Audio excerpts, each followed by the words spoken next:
comme vous m'avez vu prier. كما رأيتموني كما أصلي. رأيتموني أصلي. حي على الصلاة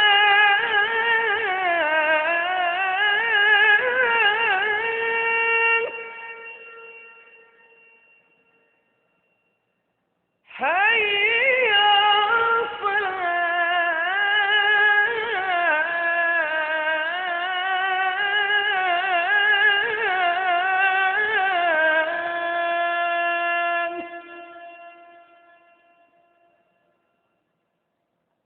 حي على الفلاح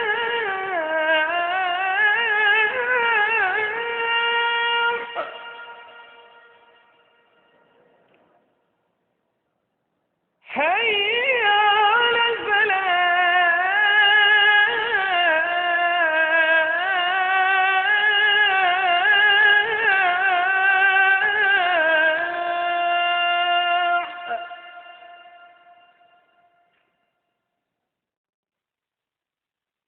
La prière est le lien entre l'homme et Dieu, entre la terre et le ciel.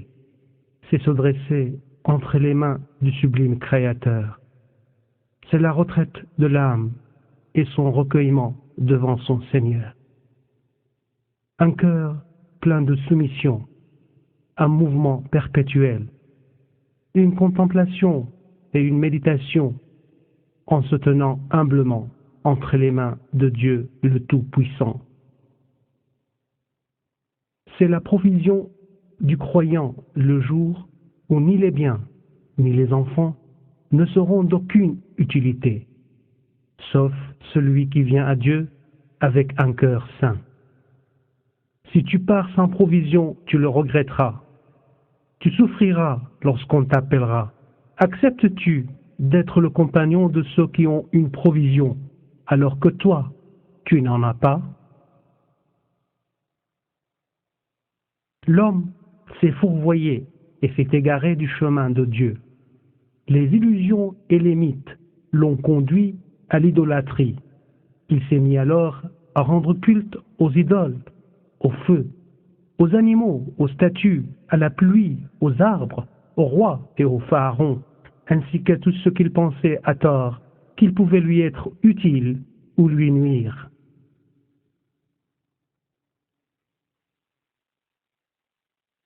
قل أتعبدون من دون الله ما لا يملك لكم ضرا ولا نفعا والله هو السميع العليم قل يا أهل الكتاب لا تغلوا في دينكم غير الحق ولا تتبعوا أهواء قوم قد ضلوا من قبل وأضلوا كثيرا وضلوا عن سواء السبيل. Ce fut la première vérité.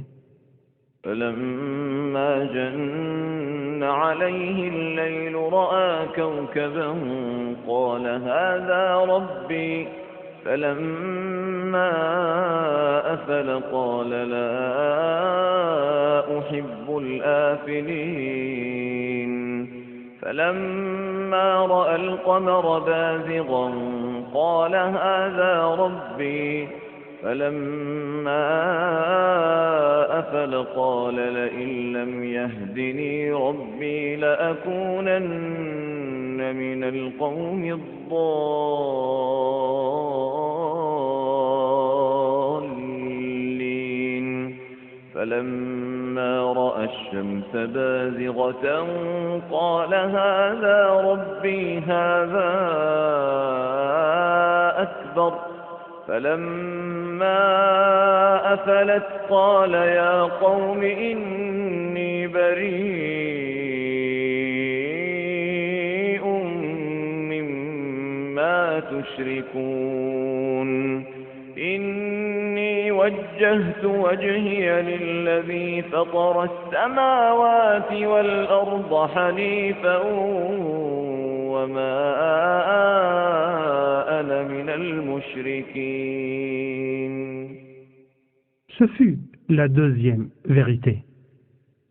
Ayant eu pitié de l'homme, Dieu, gloire à lui, a envoyé les prophètes comme annonciateurs et avertisseurs pour qu'ils se mettent à prier tout de suite après avoir appelé leur peuple au chemin droit.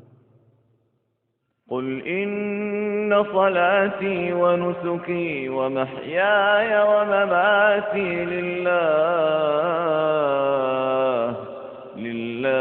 رب العالمين. Il a commencé par la prière et a guidé et orienté l'humanité. À qui adresse-t-on ces prières? À Dieu, Seigneur de l'univers. Ce fut la troisième vérité.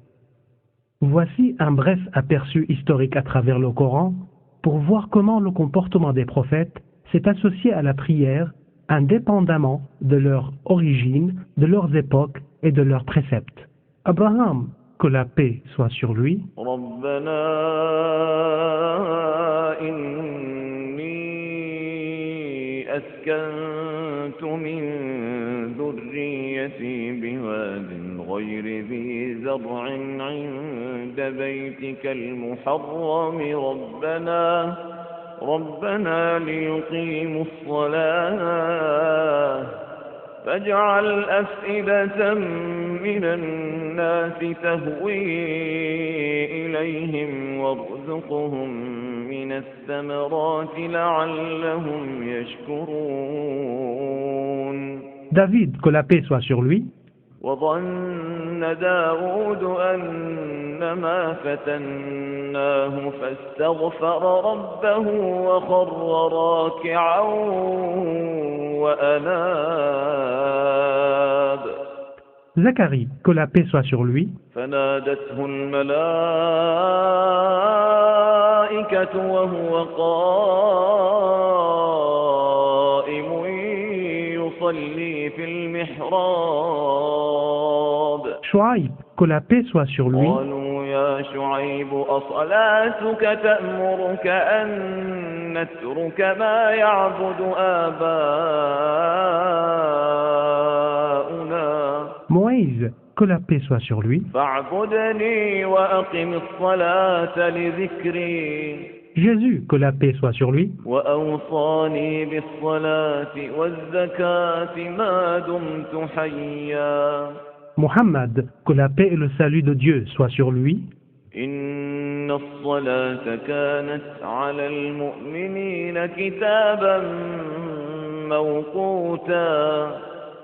Le prophète Mohammed, que la bénédiction et le salut de Dieu soient sur lui, dit: Le Bourak me fut emmené. C'est une monture blanche aux larges sabots, plus grande que l'âne et moins grande que le mulet. Je l'ai montée jusqu'à Jérusalem. Je l'ai attachée à l'anneau auquel les prophètes attachent leur monture, puis je suis entré à la mosquée et j'ai prié en me prosternant 2 fois. Ensuite, je suis sorti. L'ange Gabriel, que la paix soit sur lui, est alors venu. Et le prophète d'ajouter: Il nous a emmenés au 7e ciel. L'ange Gabriel a demandé la permission d'entrer. Qui est avec toi? Lui a-t-on demandé. Muhammad, a-t-il répondu. A-t-il été convoqué? Lui a-t-on demandé. Oui, il a certes été convoqué, a-t-il répondu. La porte s'est alors ouverte et j'ai vu Abraham adossé à la Kaaba qui est fréquentée chaque jour par 70 000 anges qui n'y retournaient plus. Puis il est allé à la Sidret al-Muntaha dont les feuilles ressemblaient aux oreilles d'éléphant et les fruits à la gargoulette. Et le prophète de poursuivre: Lorsque le lotus fut couvert de la volonté de Dieu, il se transforma et personne ne pouvait le décrire tellement il était beau. C'est alors que Dieu me fit sa révélation et me prescrit 50 prières par jour. Je suis alors descendu voir Moïse qui m'a demandé: Qu'est-ce que Dieu a prescrit à ton peuple? 50 prières, ai-je répondu. Reviens à ton Seigneur pour lui demander d'alléger la tâche, a-t-il dit, car ton peuple ne la supportera pas. J'ai mis à l'épreuve les fils d'Israël et je les ai bien connus. Je suis donc revenu à mon Seigneur, a-t-il poursuivi, et j'ai dit, Seigneur, allège la tâche prescrite à mon peuple. Il en supprima 5. Je suis revenu à Moïse et lui ai dit, il en a supprimé 5. Il a dit, ton peuple ne supportera pas ça. Retourne donc à ton Seigneur et demande-lui un allègement. Et il est de poursuivre, je suis resté ainsi à faire l'aller et le retour entre Dieu le Tout-Haut et Moïse, que la paix soit sur lui, jusqu'à ce que Dieu dit, ô Muhammad, ce sont 5 prières par jour et nuit. Chaque prière se comptera pour 10, ce qui fait 50 prières par jour. C'est ainsi que la prière fut prescrite dans le ciel par le Seigneur des cieux et de la terre, qui a confié à ses anges de se relayer auprès de ses serviteurs qui accomplissent la prière. Muhammad, l'envoyé de Dieu, que la bénédiction et le salut de Dieu soient sur lui, a dit, des anges se relayeront auprès de vous pendant la nuit, d'autres pendant le jour. Ils se réuniront à la prière de l'après-midi et à la prière de l'aube. Puis ceux qui ont passé la nuit auprès de vous montent vers Dieu, qui leur demande, tout en étant le mieux à vous connaître. Comment avez-vous laissé mes serviteurs? Ils répondent, nous les avons laissés en train de prier et nous les avons retrouvés en train de prier.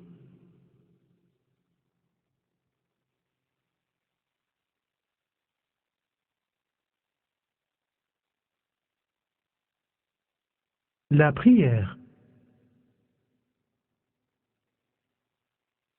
Elle a été citée des dizaines de fois dans le Coran et y est prescrite avec insistance. Un groupe de gens du feu ont péri pour avoir abandonné la prière. ما سلككم في سقر قالوا لم نك من المصلين. L'envoyé de Dieu, Muhammad, que la bénédiction et le salut de Dieu soient sur lui, a dit, si vous êtes en état d'impureté, Dieu n'accepte vos prières que si vous faites vos ablutions.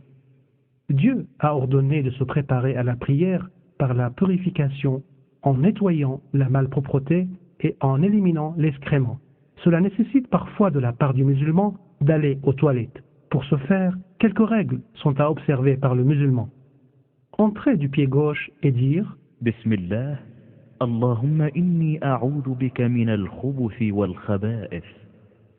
Sortir du pied droit et dire غفرانك.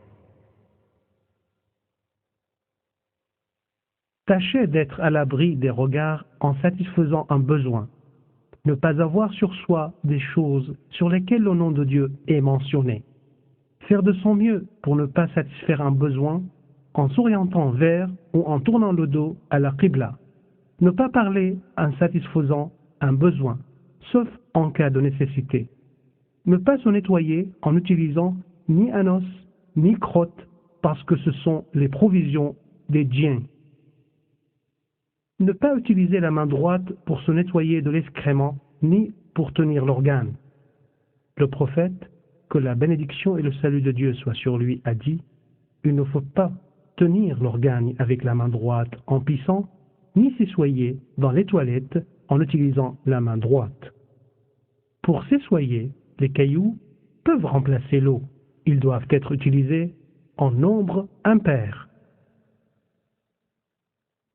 L'eau et ses conditions. Il faut que la quantité d'eau soit suffisante pour les ablutions. Si la quantité en est insuffisante, on doit faire le tayammum, les ablutions sèches. L'eau doit être purifiante, c'est-à-dire qu'elle ne doit être mélangée ni à des produits purs, ni à des malpropretés. Si l'eau se trouve mélangée à des produits purs, comme l'eau de fleurs, le jus d'orange ou le jus de citron, elle devient pure et non purifiante. De même, si elle se mélange avec de l'excrément, comme l'urine ou autre, elle devient souillée. Dans les deux cas, l'eau n'est pas bonne pour les ablutions.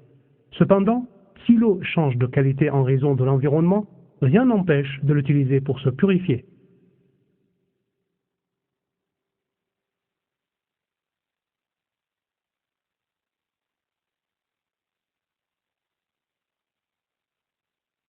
Les ablutions, c'est la purification moyennant l'eau du visage, des mains, de la tête et des pieds. يا أيها الذين آمنوا إذا قمتم إلى الصلاة فاغسلوا وجوهكم وأيديكم إلى المرافق وامسحوا برؤوسكم وأرجلكم إلى الكعبين. Certains préceptes et conditions élémentaires sont à observer dans les ablutions. Si l'un d'entre eux manque, les ablutions ne seront plus valables ni légitimées. Isbar, ou rinçage des membres avec abondance. Le isbar ne signifie pas l'usage inutilement excessif de l'eau dans les ablutions. إنه لا يحب المسرفين. Tâche, mon frère musulman, de ne pas gaspiller l'eau. D'après Anas bin Malik, que Dieu soit satisfait de lui, le prophète, que la bénédiction et le salut de Dieu soient sur lui, utilisait pour se laver un sa' et pour les ablutions un mad. Or le mad est une unité de mesure équivalent à 3/4 de litre environ et le sa' est une unité de mesure qui vaut 4 mad. Mon frère le musulman, sache que l'intention est une condition sine qua non dans toutes les pratiques cultuelles pour la recherche de l'agrément de Dieu et la soumission à son pouvoir. Le siège de l'intention est le cœur et non la langue. Le prophète Mohammed, que la bénédiction et le salut de Dieu soient sur lui, dit « Si je ne craignais que ce ne soit pénible pour ma communauté, j'aurais astreint à ses membres de se curer les dents avec un nettoyant à chaque ablution. » Mon frère le musulman, commence par le lavage des mains jusqu'aux poignets avant les ablutions, c'est une sunna. Au réveil, il est recommandé de se laver les mains 3 fois jusqu'aux poignets. Le prophète, que la bénédiction soit sur lui, a dit « Quand l'un de vous se réveille, il ne doit pas plonger les mains dans le récipient avant de les laver 3 fois, car il ne sait pas où elles se trouvaient pendant son sommeil. » الحمد لله الذي أحيانا بعدما أماتنا وإليه النشور. Le prophète, que la bénédiction et le salut de Dieu soient sur lui, a dit « Quand tu fais tes ablutions, rince-toi la bouche. » Et il a dit « Quiconque fait les ablutions doit se nettoyer le nez. » Il a dit aussi « Aspire l'eau par le nez, puis renifle. » Il est obligatoire de se laver les mains une fois. Le faire davantage relève de la sunna. Sache que le visage s'étend de la racine des cheveux jusqu'au bout du menton. Si la personne a une barbe touffue, il suffit de la laver de surface. Pas besoin de passer l'eau à travers les poils. Mais il n'y a pas de mal à le faire. Si la barbe est cependant peu touffue, il convient de la nettoyer de l'intérieur pour que l'eau touche la peau apparente. Le lavage des mains et des bras jusqu'au coude. Le coude se situe entre l'humérus et l'avant-bras. Le prophète, que la bénédiction et le salut de Dieu soient sur lui, dit « Si tu fais les ablutions, fais pénétrer l'eau entre les doigts de la main et du pied. » Il est de la tradition du prophète de permettre d'essuyer le plâtre en mouillant d'eau les mains et en essuyant une seule fois tout le plâtre.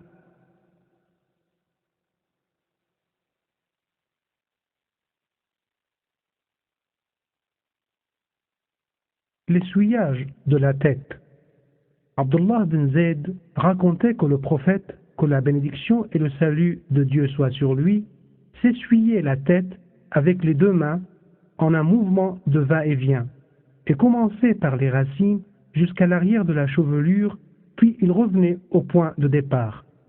Tâche, mon frère le musulman, d'essuyer les oreilles en utilisant l'eau qui te reste dans les mains après l'essuyage de la tête.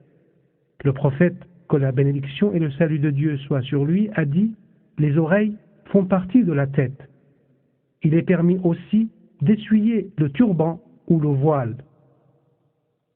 Amr bin Umayya al-Dumari racontait « J'ai vu le prophète, que la bénédiction et le salut soient sur lui, passer la main sur son turban et ses chaussons. » Et Omar, que Dieu soit satisfait de lui, disait « Celui dont l'essuyage du turban ne le purifie pas, Dieu ne le purifie pas. » Le lavage des pieds jusqu'aux chevilles. La cheville, c'est l'os saillant en bas de la jambe. Les 2 chevilles doivent être lavées avec les pieds. Il ne suffit pas de se contenter d'arroser les pieds. Il faut plutôt les bien rincer. L'essuyage des pieds n'est pas bon. Seul celui des chaussons ou des chaussettes l'est. Le prophète, que la bénédiction et le salut de Dieu soient sur lui, a dit: ويل للأعقاب من النار أسبغ الوضوء. Safwan ben Ghassan, que Dieu soit satisfait de lui, a dit: le prophète, que la bénédiction et le salut de Dieu soient sur lui, nous a ordonné d'essuyer nos chaussons 3 fois en voyage, si on les a mises alors qu'on était pur, de les essuyer pour 1 jour et 1 nuit en cas de repos, et de ne les enlever que pour se purifier d'un excrément. Le cas échéant, le musulman, l'on doit enlever ses chaussons et se purifier le corps avant de les porter de nouveau, et ainsi de suite. L'essuyage de chaussons se fait une seule fois, du bas vers le haut.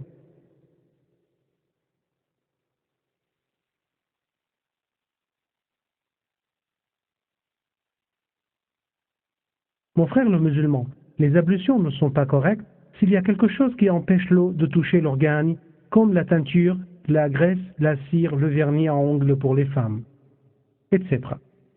Les artisans et professionnels, comme les peintres en bâtiment qui travaillent avec l'isolant d'eau, comme la peinture, doivent nettoyer le maximum possible, et s'ils n'y arrivent pas, ils doivent faire les ablutions à chaque prière, comme ceux qui ont des excuses. فاتقوا الله ما استطعتم واسمعوا وأطيعوا وأنفقوا خيرا لأنفسكم Le tayammum, les ablutions sèches. وإن كنتم جنبا فاطهروا وإن كنتم مرضى أو على سفر أو جاء أحد منكم من الغائط أو لامستم النساء فلم تجدوا ماء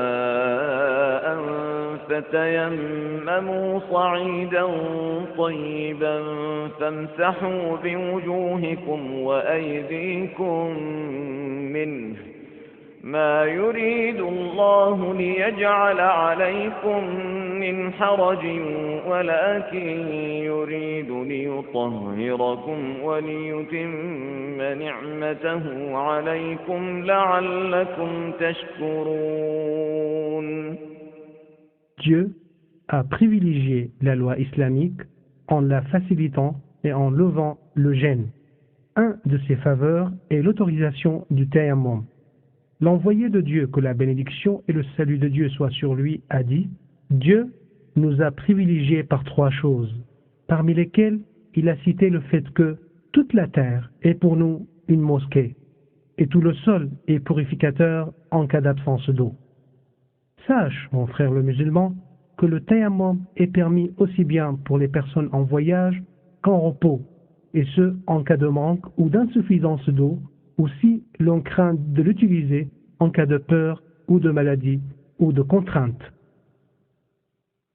Caractéristiques du tayammum: toucher le sol par la paume de la main, puis essuyer le visage et les mains avec et dans l'ordre indiqué. L'essuyage du visage se fait du haut vers le bas. Quant à celui des mains, on essuie le dos de la main droite par la paume de la main gauche, puis le dos de la main gauche par la paume de la main droite. Quiconque de vous fait les ablutions en prodiguant, puis dit: أشهد أن لا إله إلا الله وحده لا شريك له وأشهد أن محمدا عبده ورسوله, verra les 8 portes du paradis s'ouvriront pour lui et il entre par là où il veut. C'est un signe de clémence de la part de Dieu envers les musulmans que de leur avoir utilisé l'appel à la prière pour leur rappeler que le temps de la prière est venu, afin qu'ils s'y préparent et répondent à l'appel de Dieu.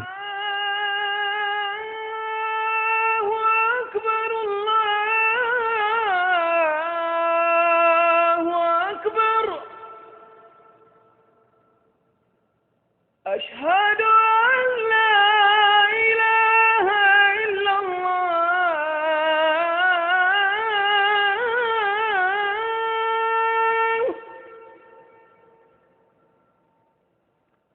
أشهد أن لا إله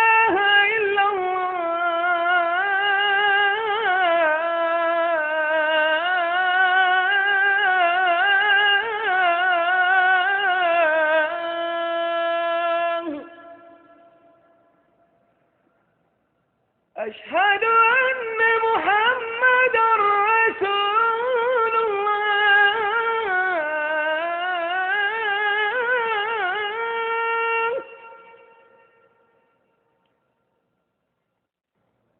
أشهد أن محمدا Cela concrétise par la répétition de l'adhan avec le muezzin, sauf lorsqu'il dit Hayya ala salat, Hayya ala al-falah. Venez à la prière, accourez au salut. On doit dire alors La hawla wa la quwwata illa billah. Il n'y a de force et de puissance qu'en Dieu. De même, lorsqu'à la prière de l'aube, le muezzin dit As-salatu khayrun min an-nawm. La prière est mieux que le sommeil. Répète-le après lui. Et lorsqu'il dit Qad qamat as-salat, la prière a commencé, on dit Qamaha Allahu wa adamaha.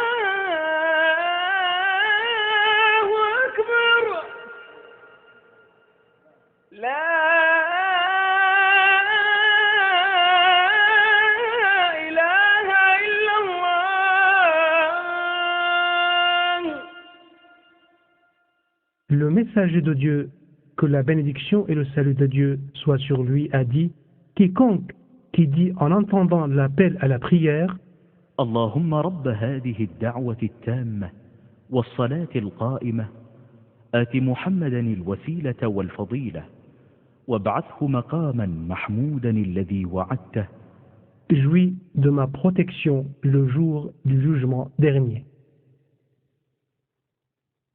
La prière, c'est la mère des cultes, le pilier de la religion et la clé du paradis.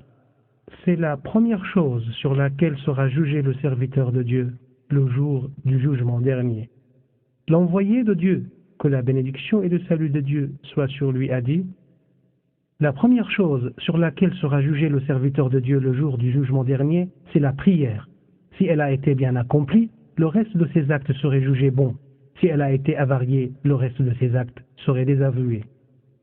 Vu son importance majeure, Dieu n'en a dispensé aucun des fidèles, ni même les malades, ni les voyageurs, ni que l'on vive en sécurité ou dans la peur. Il n'en a même pas déchargé les combattants, les moudjahidines, qui luttent dans la voie de Dieu lorsqu'ils affrontent l'ennemi.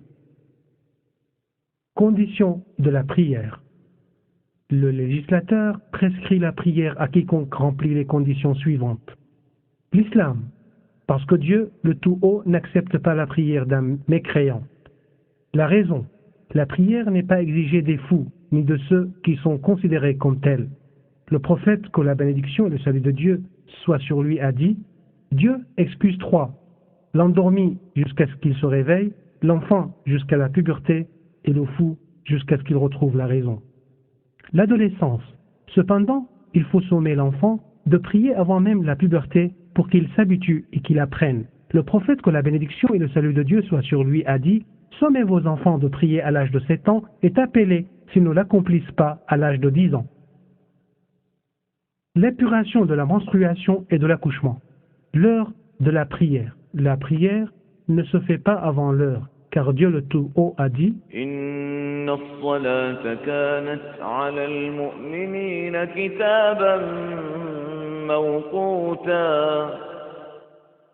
Tâche donc, mon frère le musulman, d'accomplir la prière et de ne jamais la négliger, car Dieu a sévèrement menacé les négligents. Dieu le Tout-Haut a dit فويل للمصلين الذين هم عن صلاتهم ساهون.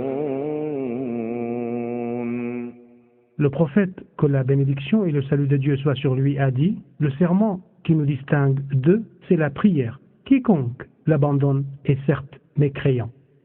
La préparation pour la prière. Le musulman doit se préparer à la prière par la purification de l'âme, du corps et des lieux. il faut cacher les points vulnérables du corps avec des vêtements purifiés. Sache aussi, mon frère le musulman, qu'il est illicite de prier en portant des vêtements qui montrent les points vulnérables comme les habits étroits et transparents. Il en est de même pour tout ce qui révèle un point vulnérable pendant la prière, telles les chemises courtes ou les pantalons serrés qui montrent lors de l'inclinaison et de la prosternation une partie du dos proche du point vulnérable. Cela rend la prière vaine. Sache, mon frère le musulman, qu'il est possible de prier sans se couvrir la tête. Il est cependant préférable d'avoir une tenue parfaite. Dieu le Tout-Haut a dit: يا بني آدم خذوا زينتكم عند كل مسجد. Le messager de Dieu, que la bénédiction et le salut de Dieu soient sur lui, a dit: Dieu mérite le mieux qu'on se prépare pour lui. 3. Il faut s'orienter autant que possible en direction de la Qibla. Dieu le Tout-Haut a dit: ومن حيث خرجت فول وجهك شطر المسجد الحرام وحيث ما كنتم فولوا وجوهكم شطره. Le musulman doit faire de son mieux pour s'orienter vers la Qibla. Si après avoir prié, il se rend compte que son orientation était fausse, il n'est pas obligé de refaire sa prière. Seuls sont dispensés de se tourner vers la Qibla les gens incapables de le faire, tels les malades et les gens terrorisés ou contraints à ne pas observer ce principe de base, ou encore dans la prière aumône quand on n'est pas sur terre. Comment prier? Mon frère le musulman, quand tu commences ta prière, souviens-toi de la grandeur de Dieu. Ressens-la dans ton cœur. Concentre-toi en t'humiliant entre ses mains. Gloire à lui. Tu trouveras alors le salut. Dieu le Tout-Haut a dit: قد أفلح المؤمنون الذين هم في صلاتهم خاشعون. Résous-toi de prier et sache que l'intention émane du cœur. La langue n'y est pour rien. En effet, le prophète, que la bénédiction et le salut de Dieu soient sur lui, commençait la prière en disant: Allahu Akbar. Tâche de faire de même en levant les deux mains. En effet, le prophète, que la bénédiction et le salut de Dieu soient sur lui, levait les mains jusqu'aux épaules et jusqu'aux oreilles en disant Allahu Akbar. Il serait faux de faire autrement. Sache aussi qu'on lève les mains dans 4 états.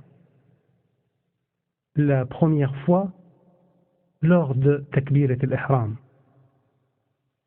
La deuxième, lorsqu'on s'apprête à s'agenouiller. La troisième, en se mettant debout après la génuflexion. Et la quatrième, lorsqu'on se met debout après le premier tashahhud. Tiens ensuite avec la main droite le poignet de la main gauche et mets-les sur la poitrine ou la torse. Il est faux de mettre les mains sur le nombril ou au-dessous. Il n'est pas bon non plus de laisser tomber les mains. Tente de fixer le regard sur le lieu de ton agenouillement parce que ça mène à l'humilité. Tâche de regarder là où tu te prosternes car cela inspire davantage l'humilité et la soumission. Après Takbirat al-Ihram, le prophète, que la bénédiction et le salut de Dieu soient sur lui, commençait en disant سبحانك اللهم وبحمدك وتبارك اسمك وتعالى جدك ولا إله غيرك. Abu Huraira, que Dieu soit satisfait de lui, a dit: l'envoyé de Dieu, que la bénédiction et le salut de Dieu soient sur lui, observait un moment de silence après Takbirat al-Ihram. Je lui ai alors demandé pourquoi il s'agissait ainsi, et ce qu'il disait. Il a dit: j'en pleure le Seigneur en lui disant: اللهم باعد بيني وبين خطاياي كما باعدت بين المشرق والمغرب. اللهم نقني من خطاياي كما ينقى الثوب الأبيض من الدنس. اللهم اغسلني من خطاياي بالثلج والماء والبرد. Puis, une fois terminé, dit: A'udhu billahi minash shaitanir rajim, et récite Al-Fatiha. Dieu le Tout-Haut a dit: فإذا قرأت القرآن فاستعذ بالله من الشيطان الرجيم. Sache que tu dois réciter Al-Fatiha à chaque prosternation, sinon la prière n'est pas bonne. Le prophète, que la bénédiction et le salut de Dieu soient sur lui, a dit: Quiconque n'a pas récité Al-Fatiha n'a pas prié. Aussi, est-il nécessaire, mon frère le musulman, que tu apprennes à lire correctement comme tu l'entends maintenant. بسم الله الرحمن الرحيم الحمد لله رب العالمين الرحمن الرحيم مالك يوم الدين إياك نعبد وإياك نستعين اهدنا الصراط المستقيم صراط الذين أنعمت عليهم غير المغضوب عليهم ولا الضالين.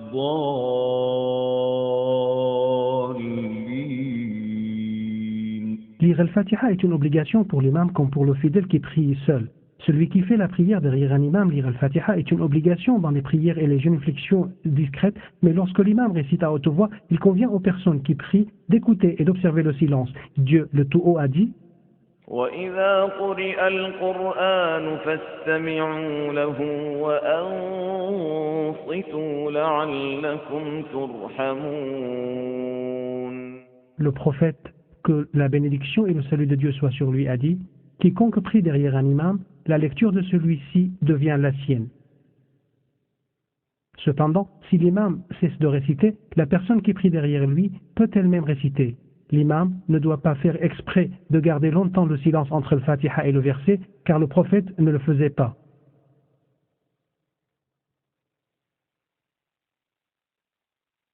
Une fois terminée la récitation d'Al-Fatiha, tu dois dire Amin. آمين.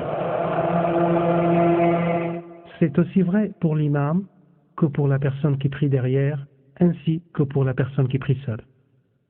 Le prophète, que la bénédiction et le salut de Dieu soient sur lui, a dit « Lorsque l'imam dit Amin, dites-le aussi, car Dieu pardonne les futurs péchés à quiconque dit Amin en même temps que les anges. Lorsque tu finis de dire Amin, lis ce que tu peux du Coran. Tu peux en lire autant que tu voudras, mais lis ce qui décèle un sens coranique complet. Ensuite, proclame la grandeur du Seigneur en disant Allahu Akbar, puis incline-toi. » L'inclinaison est le fait de se pencher en avant en courbant le dos avec la tête et le cou, jusqu'à ce que les mains touchent les genoux. Le prophète, que la bénédiction et le salut de Dieu soient sur lui, s'inclinait jusqu'à ce que son dos soit en position horizontale avec sa tête et son cou. Son dos formait ainsi une ligne droite à tel point qu'on pouvait y stabiliser un verre d'eau. Il est donc faux de lever la tête ou de la baisser par rapport au dos.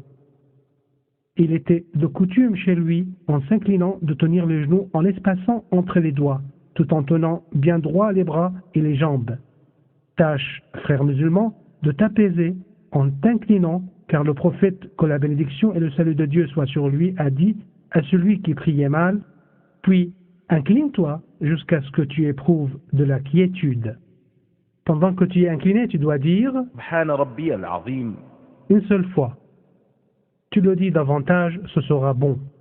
Si tu veux, tu peux ajouter سمع الله لمن حمده. lorsque tu finis de t'incliner, redresse-toi en disant ربنا لك الحمد. cela suffit. Mais si tu veux dire plus, il est bon de dire ربنا ولك الحمد ملء السماوات والأرض وملء ما بينهما وملء ما شئت من شيء بعد. Cependant, ajouter le mot wal shukr à Rabbana wa lakal hamd ne relève pas de la tradition. Il faut donc s'en méfier. Tâche de tenir bien droit après l'inclinaison.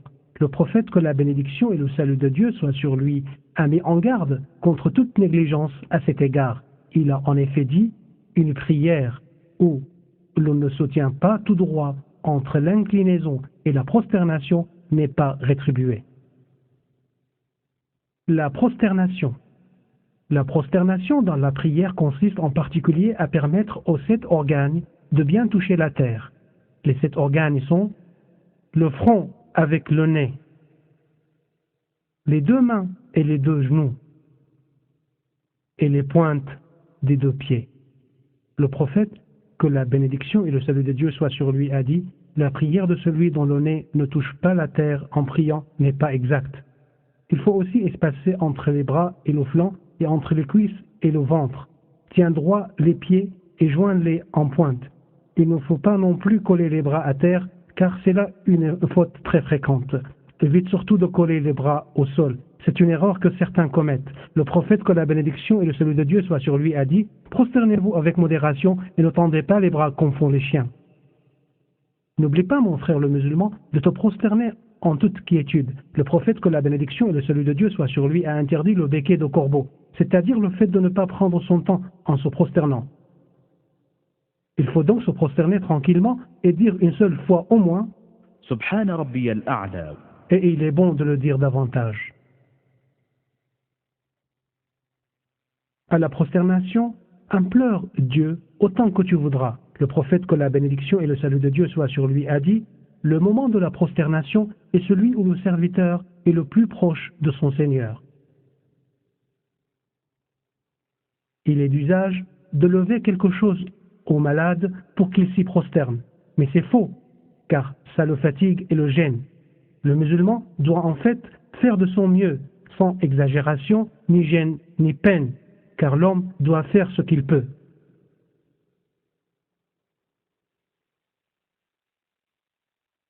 S'asseoir entre les 2 prosternations.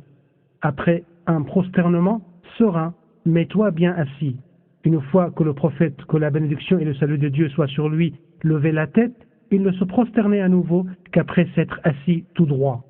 Il étendait la jambe gauche pour s'installer dessus, élevait un peu la jambe droite, puis déposait les mains sur les cuisses en les orientant vers la qibla, puis disait « Rabbi ghfirli ». Il ajoutait parfois « اللهم اغفر لي وارحمني واجبرني واهدني وارزقني.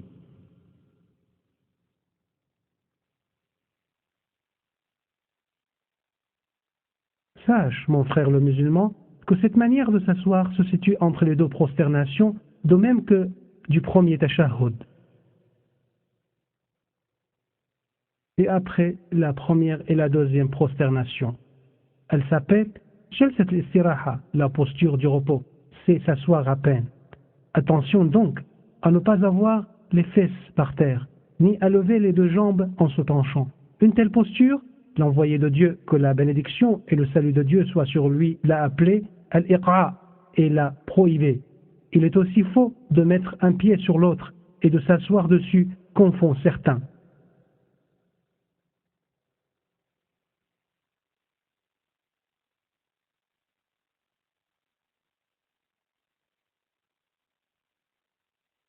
S'asseoir pour le dernier tashahhud. Assis pour le dernier tashahhud, le prophète, que la bénédiction et le salut de Dieu soient sur lui, mettait le pied gauche sous la hanche droite. Il élevait le pied droit en s'asseyant sur les hanches.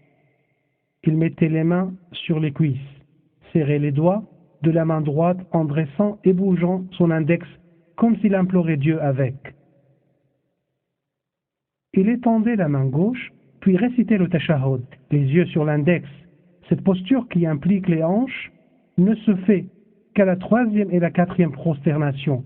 Elle n'a pas lieu dans les prières qui se limitent à 2 génuflexions, telles la prière de l'aube, celle du vendredi et la nafila. Le tashahhud.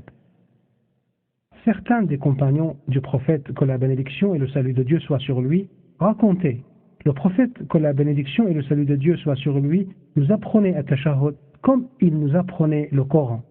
L'on racontait aussi que le prophète, que la bénédiction et le salut de Dieu soient sur lui, leur demandait de dire قولوا التحيات لله والصلوات والطيبات السلام عليك أيها النبي ورحمة الله وبركاته السلام علينا وعلى عباد الله الصالحين أشهد أن لا إله إلا الله وأشهد أن محمدا عبده ورسوله.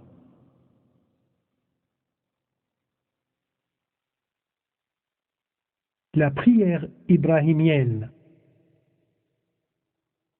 Quand il finissait le dernier at-tashahhud, il priait pour sa bénédiction et son salut et apprenait à ses compagnons de le faire en disant, dites, اللهم صل على محمد وعلى آل محمد كما صليت على إبراهيم وعلى آل إبراهيم إنك حميد مجيد اللهم بارك على محمد وعلى آل محمد كما باركت على إبراهيم وعلى آل إبراهيم إنك حميد مجيد.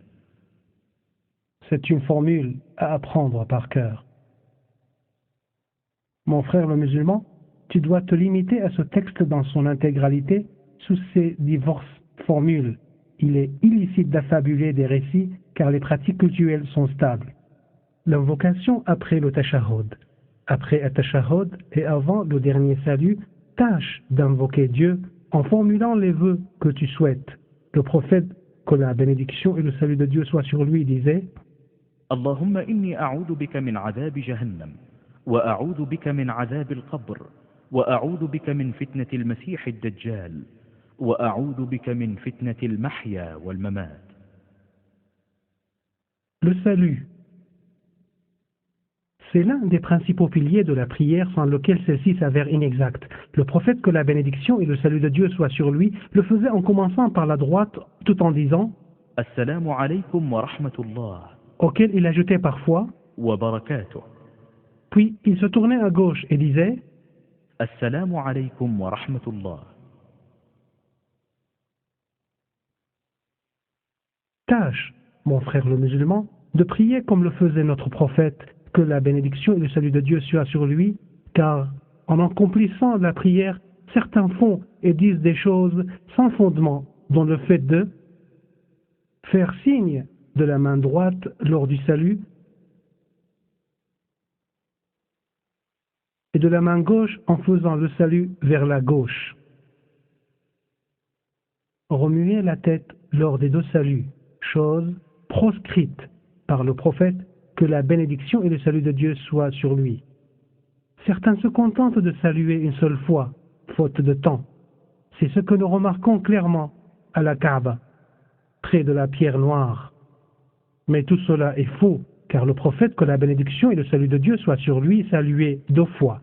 Dire qu'on peut saluer une seule fois est faux et en contradiction avec la parole et les actes du prophète, que la bénédiction et le salut de Dieu soient sur lui. Le départ après le salut. Une fois la prière terminée, le prophète, que la bénédiction et le salut de Dieu soient sur lui, se tournait vers les fidèles et bougeait de sa place à droite ou à gauche. Aussi, l'imam ne doit-il pas rester immobile après le salut, il doit plutôt bouger à droite ou à gauche. L'invocation après la prière. Il est de la tradition du prophète, que la bénédiction et le salut de Dieu soient sur lui, d'invoquer Dieu de plusieurs manières. Si l'on est pressé et que l'on doit quitter d'urgence à l'issue de la prière, l'on doit dire 10 fois Subhanallah, 10 fois Alhamdulillah et 10 fois Allahu Akbar, ou même 11 fois. Parmi les invocations les plus connues, celle qui consiste à implorer le pardon de Dieu en disant 3 fois Astaghfirullah, ou de dire Allahumma anta as-salam wa minka as-salam. Tabarakta ya dhal jalali wal ikram. L'on peut dire aussi La ilaha illa Allah wahdahu la sharika lah, lahul mulku wa lahul hamd, wa huwa ala kulli shay'in qadir. Allahumma la mani'a lima a'tayt, wa la mu'tiya lima mana'at, wa la yanfa'u dhal jaddi minka al-jadd. L'on peut dire aussi لا إله إلا الله وحده لا شريك له له الملك وله الحمد وهو على كل شيء قدير ولا حول ولا قوة إلا بالله ولا نعبد إلا إياه له النعمة وله الفضل وله الثناء الحسن لا إله إلا الله مخلصين له الدين ولو كره الكافرون.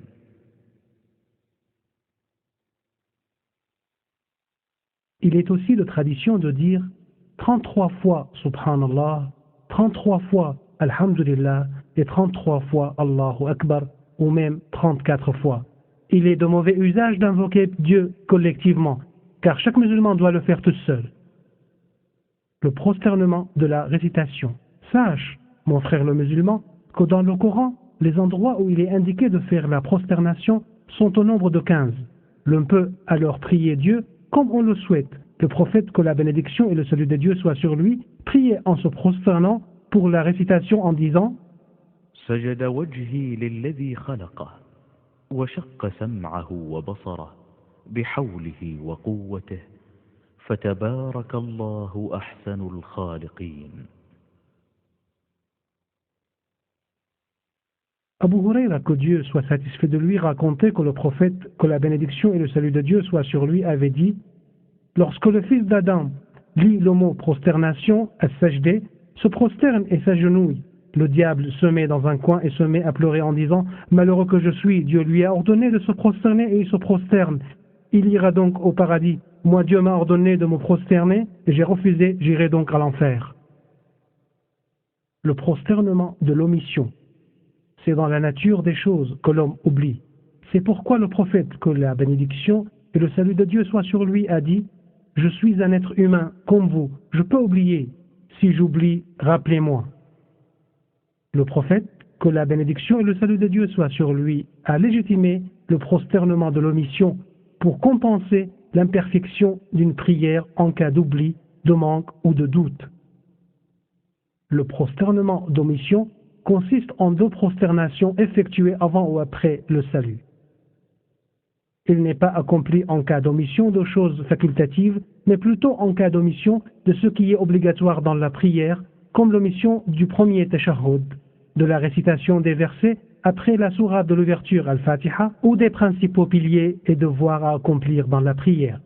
Le prosternement de l'omission se fait une seule fois, même si l'omission est répétée plusieurs fois dans la même prière. Si la prière n'est pas complète et qu'un pilier y manque, il faut d'abord le compenser, puis effectuer le prosternement. Le prosternement ne suffit donc pas si ce manque à la prière n'est pas complété. Il est suffisant uniquement en cas d'oubli ou de distraction. Ce qui annule la prière. Il n'y a point de doute, mon frère le musulman, que tu tiens à ce que ta prière soit parfaite. Tu souhaites sûrement qu'elle soit agréée. Certaines choses seraient à éviter. 1. Manger et boire délibérément. Il est souhaitable pour quiconque veut accomplir la prière après un repas de se rincer la bouche pour se débarrasser des restes afin de ne pas avoir à les mâcher et les avaler pendant la prière.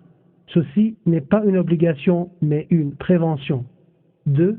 Parler délibérément durant la prière. Dieu le Tout-Haut a dit: وَقُومُوا لِلَّهِ قَانِتِينَ.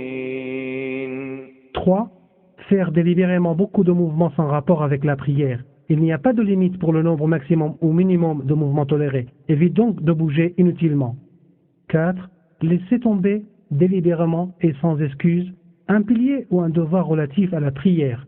Le prophète, que la bénédiction et le salut de Dieu soient sur lui, a demandé à celui qui n'a pas accompli correctement sa prière: refais ta prière, car tu n'as pas prié. 5. Rire pendant la prière. La prière en cas de maladie. Sache, mon frère le musulman, que Dieu n'a pas imposé à ses serviteurs une charge supérieure à leur capacité. لا يكلف الله نفسا إلا وسعها. Aussi, Dieu leur a-t-il évité le gêne et les a dispensés de faire ce dont ils sont incapables. وما جعل عليكم في الدين من حرج. Un malade qui ne peut pas utiliser l'eau doit donc faire le tayammum. S'il n'est pas en mesure de se purifier et qu'il trouve quelqu'un pour l'aider à le faire, il faut qu'une aide lui soit apportée. Sinon, il peut prier sans se purifier pour autant qu'il en soit tout à fait incapable. Mon frère le musulman, le prophète, que la bénédiction et le salut de Dieu soient sur lui, a bien montré que la performance se mesure par la capacité. Il a dit: prie debout. Si tu ne le peux pas, prie assis. Si tu ne peux pas, prie allongé sur le côté. Tu dois donc faire ce dont tu es capable. Si tu ne peux pas t'incliner ou te prosterner, remue la tête, baisse-la pour l'inclinaison et baisse-la davantage pour marquer la prosternation. S'il t'est impossible de remuer la tête, remue les yeux pour simuler les principales étapes de la prière. Ferme-les à moitié pour marquer l'inclinaison et totalement pour la prosternation. Si tu n'y arrives pas, contente-toi d'accomplir la prière avec la langue ou le cœur. Si ce n'est pas possible par la langue, fais-la avec le cœur. Sache aussi qu'un malade qui perd la conscience doit accomplir les prières qu'il a ratées durant son évanouissement. Et ce, à l'instar de la personne endormie. S'il perd longtemps conscience, il ne sera plus obligé d'accomplir les prières qu'il a ratées, tout comme l'aligné mental ou le fou qui revient à la raison. Certains ont fixé cette durée de perte de conscience à 3 jours. Si le malade prie allongé sur le côté, qu'il tourne la tête en direction de la Qibla. S'il prie allongé sur le dos, qu'il tourne les pieds en direction de la Qibla. Des erreurs que le musulman doit éviter pendant la prière. Mon frère le musulman, il y a quelques erreurs que beaucoup commettent en accomplissant la prière et qui risquent de l'affecter, dont 1. Prier sans vêtements. Le prophète, que la bénédiction et le salut de Dieu soient sur lui, a dit: il ne faut pas prier sans vêtements, et il faut qu'il soit long parce qu'il est obligatoire que le corps soit couvert. 2. Ne pas remuer leur langue en célébrant la grandeur du Seigneur, en l'invoquant ou en récitant le Coran, et se contenter de le dire par cœur. Cela n'est pas de la lecture. 3. Ne pas lever les mains en disant Allahu Akbar. 4. Lever les yeux vers le ciel sans fixer le regard sur le lieu de la prosternation. Le prophète, que la bénédiction et le salut de Dieu soient sur lui, a mis en garde contre une telle pratique en disant que ceux qui lèvent les yeux vers le ciel cessent de le faire, sinon ils risquent de ne plus les récupérer. 5. Baisser les mains sur les 2 côtés. 6. Fermer les yeux pendant la prière. 7. Ne pas laisser un organe impliqué dans la prosternation toucher la terre. C'est le cas par exemple de celui qui lève les pieds pendant la protestation ou dont le nez ne touche pas le sol. 8. Laisser les enfants, les dérangés mentaux et les malades capables de bouger derrière l'imam. Car si l'imam est obligé de se faire remplacer par quelqu'un d'autre pendant la prière, cela risque de lui poser un problème et de provoquer une confusion.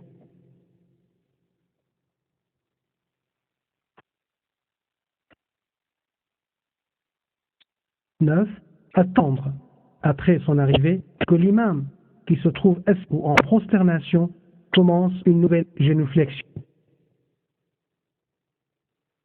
10. Ne pas bien dire Allahu Akbar. L'on risque alors de commettre des barbarismes, ce qui pourrait affecter la prière. La manière dont prient les femmes. Les caractéristiques de la prière sous-mentionnées sont communes à tous les hommes et les femmes. Aucune différence entre eux, sauf en ce qui suit.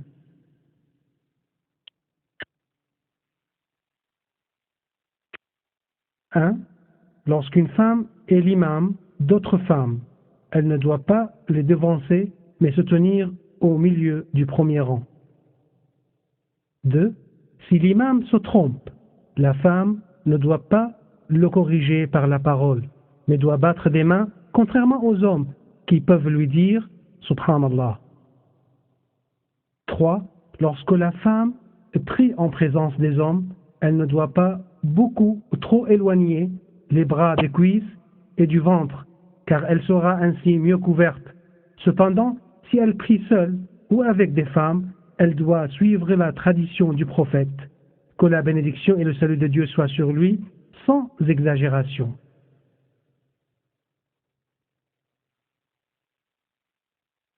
4. En priant, la femme doit se couvrir tout le corps, sauf le visage et les mains.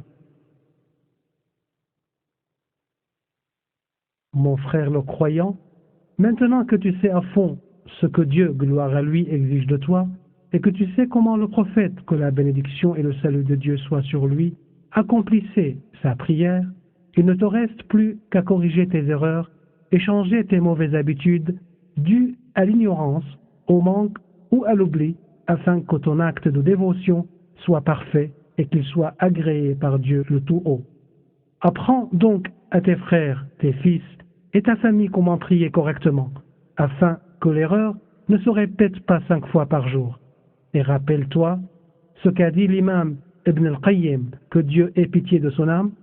La prière attire les bienfaits, sauvegarde la santé, éloigne les maux, fortifie le cœur, éclaire le visage, inspire le bonheur, dissipe la paresse, nourrit l'âme, fortifie, guide le cœur sur la bonne voie, maintient la richesse, repousse le malheur, attire la bénédiction, éloigne le diable et approche du tout miséricordieux.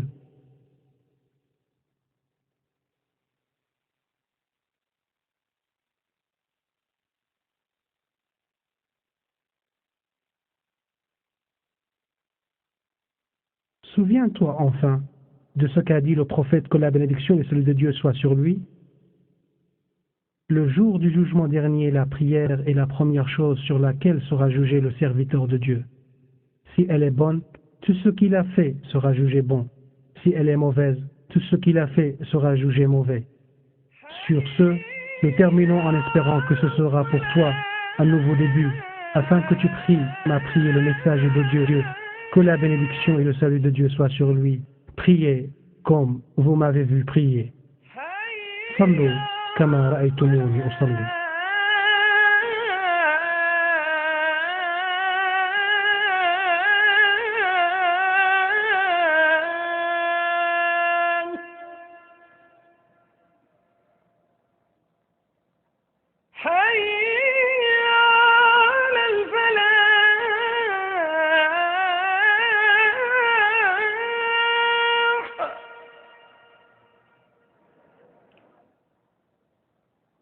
حي على الفلاح.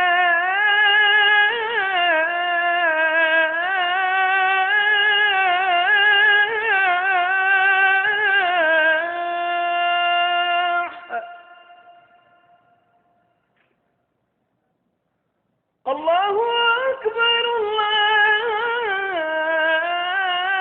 الله أكبر